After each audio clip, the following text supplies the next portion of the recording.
And we have June 26th, 2017. We are in Two Harbors, Minnesota. And it is 51 degrees out and windy. And I'm flying about 270 feet. Now we can see coming up here the water really lightens up. And normally the two reasons that I've seen that are pretty common are if you have a change in depth of the water, or if you have some runoff, rainwater runoff coming in. It's carrying sediment and that'll discolor the water. But if you ever get in this area, today I was traveling up Highway 61, heading towards Grand Marais. There's a lot of things to see and do. There's a lot of trails to walk. It's just a beautiful area. If you decide to come up here, I would recommend bringing a jacket with you. You never know if you have the wind blowing off Lake Superior. The wind can get pretty chilly. I've seen people with shorts on and their legs look pretty blue from the cool breeze. So that's one thing you want to keep in mind.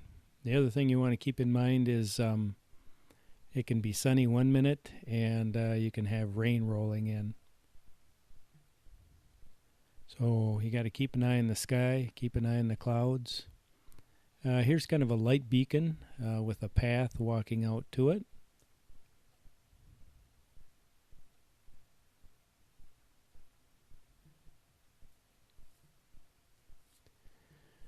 Now, unfortunately, a couple days before I came up, I upgraded the firmware in my Phantom Pro and found out it had the firmware update had a few issues. So I'm not going to be able to fly like I normally would fly.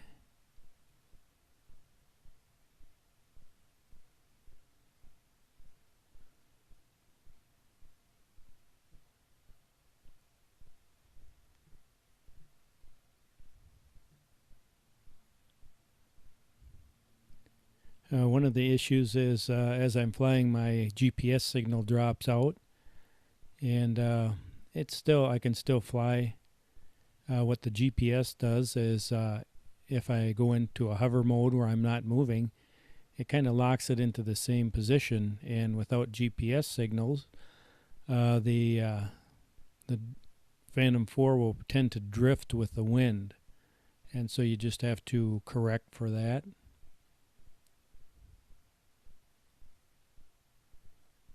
The other issue I was having was my video signal going to the controller would drop out for about a second and then come back on. What we see coming up here is a lighthouse.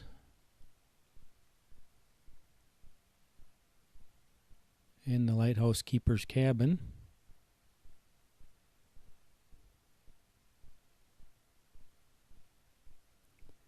So what I'm wondering is if I'm getting some signal interference around this area, and maybe with the video memory card. I think when I land, I'm going to try to swap that out and see if that changes anything.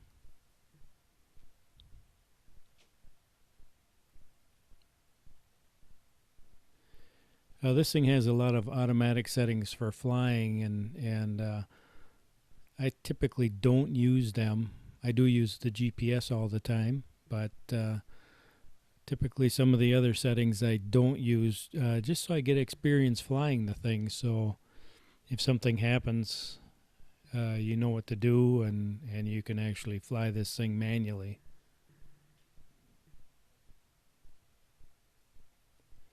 You have to be prepared for anything.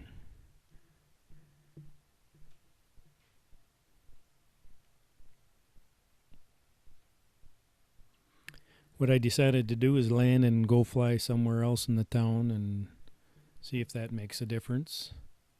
It's kind of interesting. You can see the water depth changes here. And we got some happy seagulls flying around.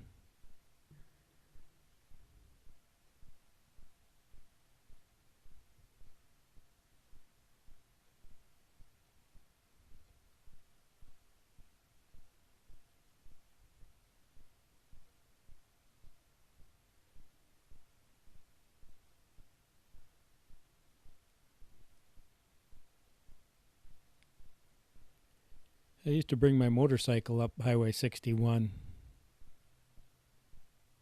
So I've made a few trips around this area.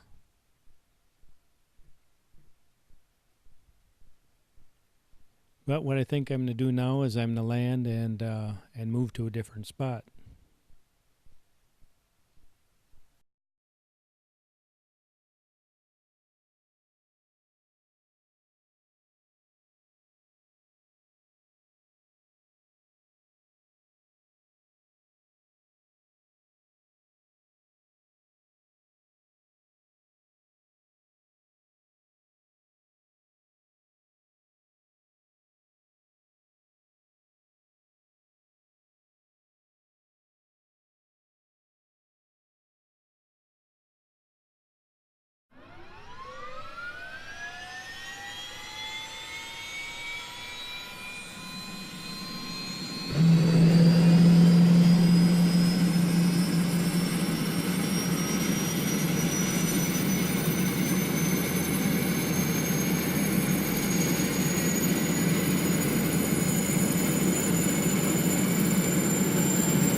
And now I've moved to a different area.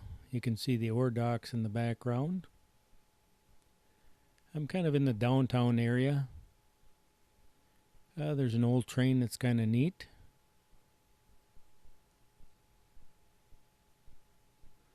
But we'll kind of look around.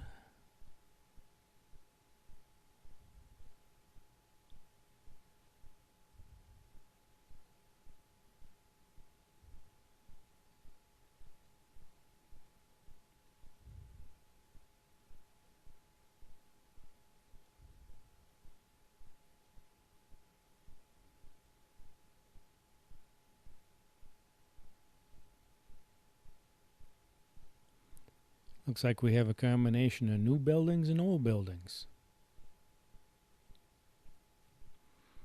There's kind of a neat building right ahead there. It's got kind of a dome on the roof.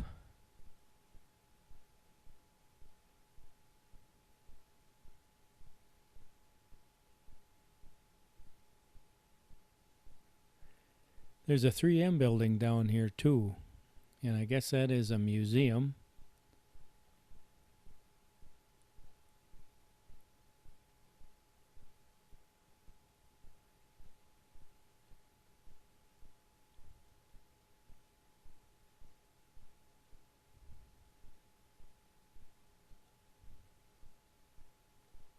Yeah, I think I'm kind of getting more in the residential area now. There's surprisingly a lot of houses.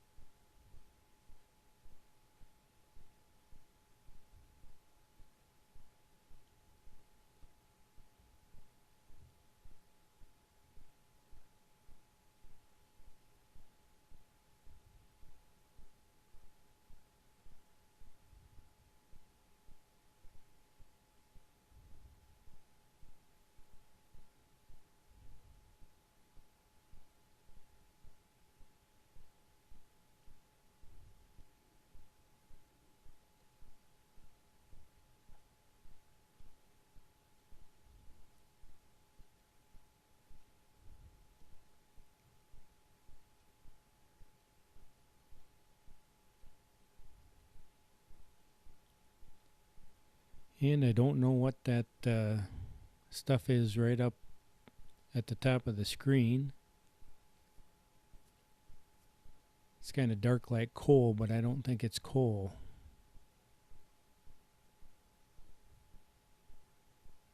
Whatever it is, there's a train that looks like it's either bringing it to there or hauling it away.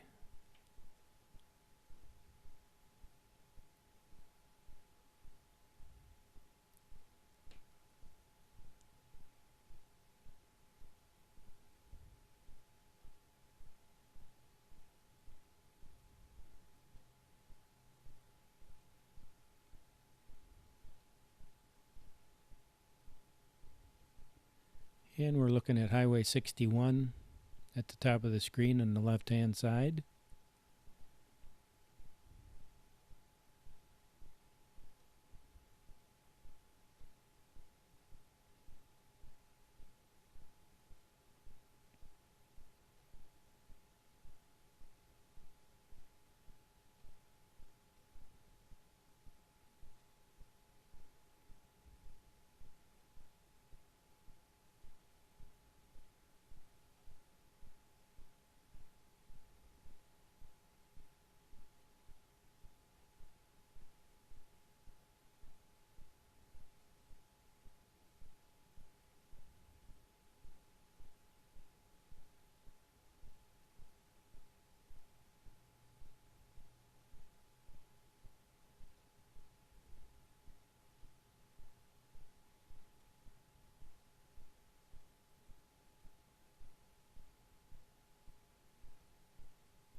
There you have it. Two Harbors, Minnesota. Nice little town to come and see.